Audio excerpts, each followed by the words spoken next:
You know what I find funny on? My face is dry. Real dry. Weather changing. Anyway, you know what I find crazy? Now, I just spoke on this, or rather, God used me to speak on this. Matter of fact, parked in the same place where I'm parked right now. But about you not defending yourself. About you just saying, you know what? All right, dog, you got it. Great. Awesome. You got it. Like, don't try to defend yourself. Don't try to tell your truth. Because 9 times out of 10, even when you tell your truth, whoever is listening in the first place, if they already agree with the lie that was told on you, they already done showed you how they feel about you. They already done spoke it, acted on it, and gave you the experience and made you live through the experience of whatever it is. Now, I still am not retracting the last statements, but this is what goes into it. You know what really mind boggles me? When those same people come back to you and act as if they didn't do nothing. Act as if, oh, you know what? The truth done came out. Whether your truth I never had or my lies that I put out there because that's how I was feeling or that's how I saw things rolling. They just want to sweep it under the rug and be like, you know what, dog? I apologize. We shouldn't just let bygones be bygones. And remind you, I done had this issue in my family. I mean, blood family. I done had this when it comes down to networking, when it comes down to working with people, giving my time, my energy, my whatever I put into it completely free and didn't get nothing out of it. It's like I used to say when I was still a virgin. I used to say I'm always getting screwed, but I don't ever get no pleasure out of it. And I meant that thing. It's like a woman. We have periods, we have cycles every month, but we don't get a baby out of it if we don't perform and make a baby. Same situation. Men, I can't even come up with one for you, but come up with your own. But my point is, as a person that does that, you make a person guilty.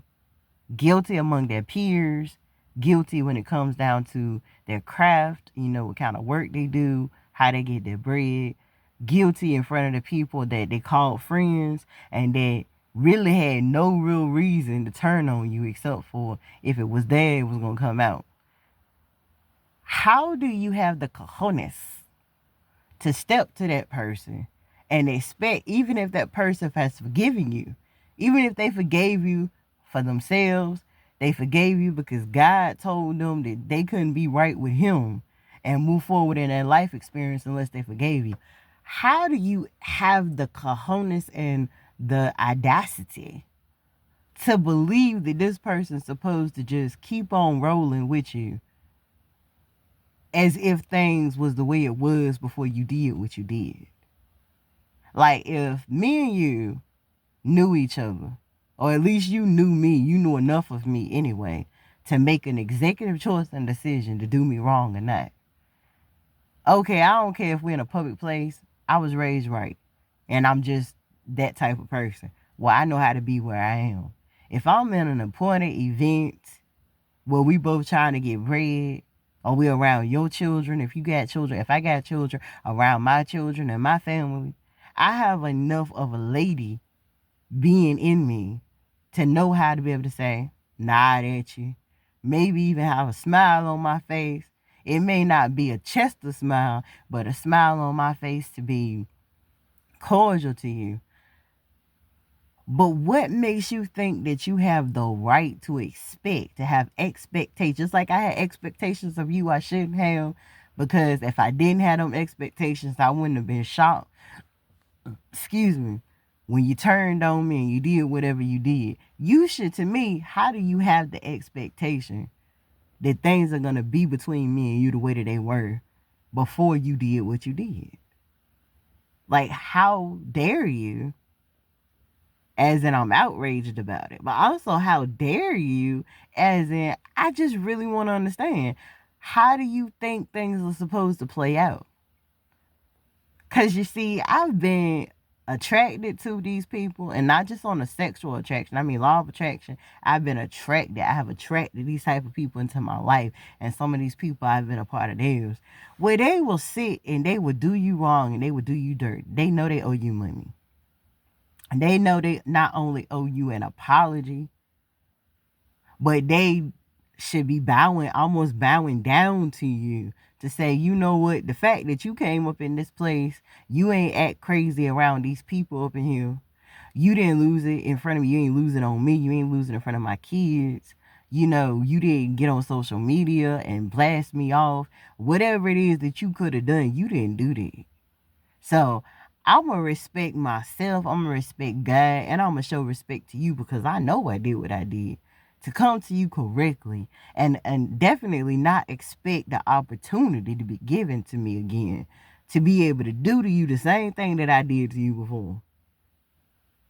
How do you not show up like that? And instead you come in laughing, happy, smiling, big old catfish smile on your face, thinking, oh, this person gonna come shake my hand. Matter of fact, I'm going to give you a public example.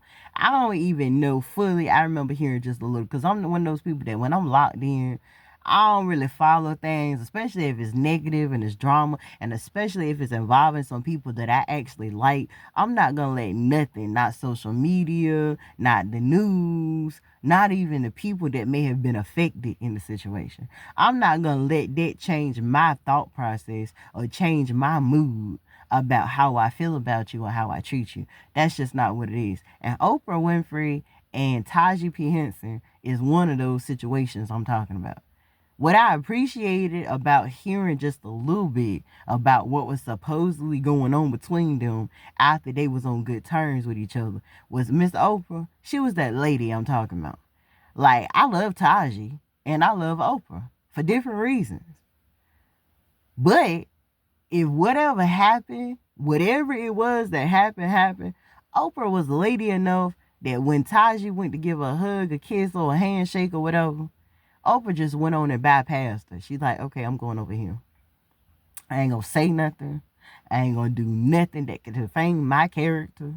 And I'm not gonna do nothing to make myself look anything less than what I know that I want to be represented as. So I'm gonna represent myself no matter what's been said, no matter what's been done, no matter what kind of accusations that's happened and gone on. I'ma still conduct myself as what I am supposed to conduct myself as. Now again, I love Taji. I love Oprah. I love both of them. So really, I ain't on nobody's side in the situation. And that's not what this began as, man. This ain't no rant or nothing. I'm just giving you a good public example of what I mean.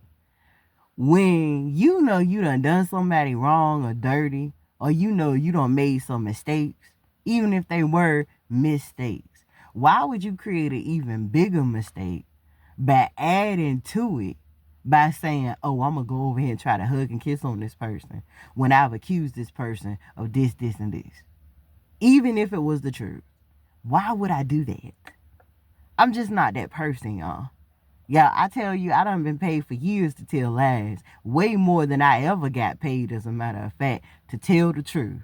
So therefore, because I can say that, and I got a clear conscience about it, because I did nothing wrong.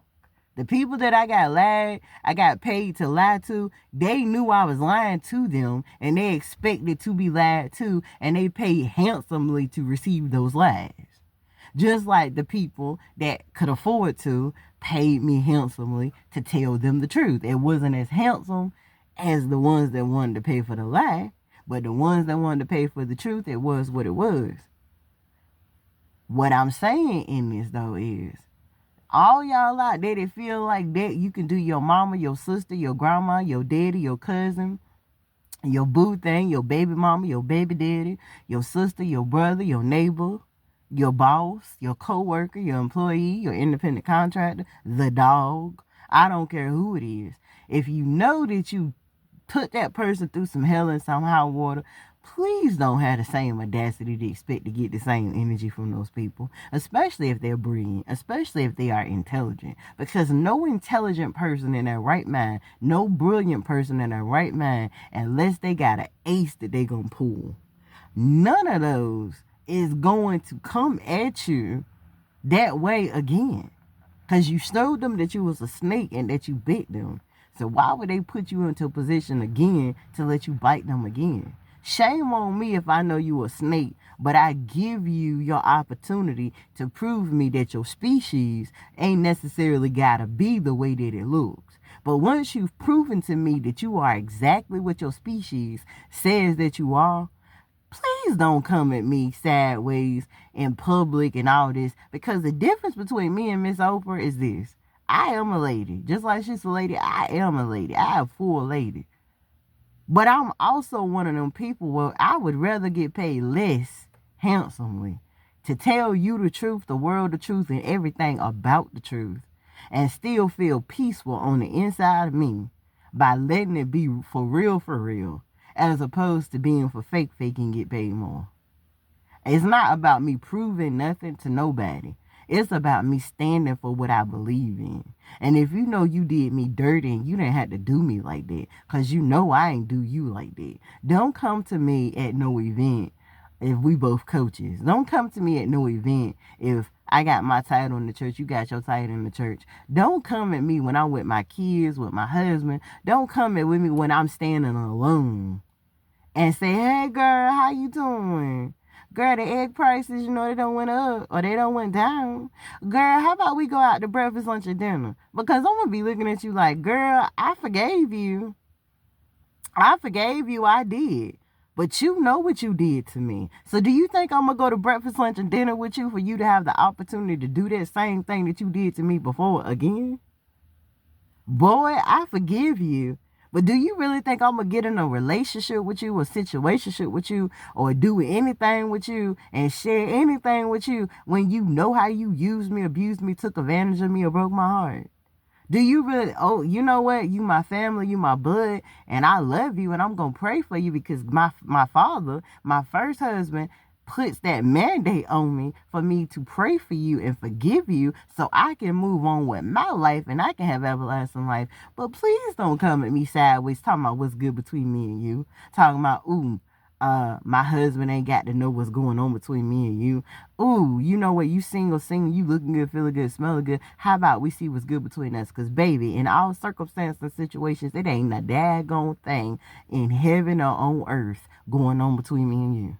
We cannot be friends. We cannot be business partners. We cannot make no money. We cannot make no children. We cannot make love. We cannot make no friendship. We cannot have no sisterhood. We cannot have no brother and sisterhood. No, we cannot. We cannot be best friends. No, we cannot. We can't even share this conversation. Because I'm going to tell you what it is, and then I'm going to walk away. That's it. That's all. I'm going to walk away. So anybody that's on that type of energy, you know you did somebody wrong. Okay, you moved on from it. You healed from it. You grown up. I'm happy for you. But leave that person alone. Let that person live in peace. Give them their peace. Let them keep their peace. And don't let them have to give you a piece of their peace. Because I promise you, you ain't going to like it. And then before you know it, you're going to do exactly what mom and daddy said. Mom and daddy, if you had the right one, said, see, you don't think stink until you smell it. A hard head makes a soft behind. Those are some old good country North Carolina sayings. Matter of fact, South Carolina saying, bless your heart. When somebody tell you bless your heart, that means, look, whatever you got going on, it ain't got nothing to do with me. So see me out of it. I didn't come for you. Don't send for me. It's that point. Some people say don't come because I didn't send for you. No, don't come. Don't call me and don't send for me. Because when you get me, you may not necessarily like, in Jesus' name, what you experience. Don't do that in church either. Don't be flirting with this woman's husband or flirting with this man's wife. Don't be trespassing. Like I say in my prayers I do every day, forgive us as we forgive all those who trespass against us. Don't be trespassing against people just because they got a good heart, a big heart, and they forgive you for trespassing against them. Because if you consistently keep trespassing against people, they're going to let you feel the ride in the staff. And you know what? It ain't going to comfort you as much as God is. And I'm going to leave that with you. I love you. God bless you. Only allowed us to be a template to get you and keep you in alignment for your greatest and highest good. Peace.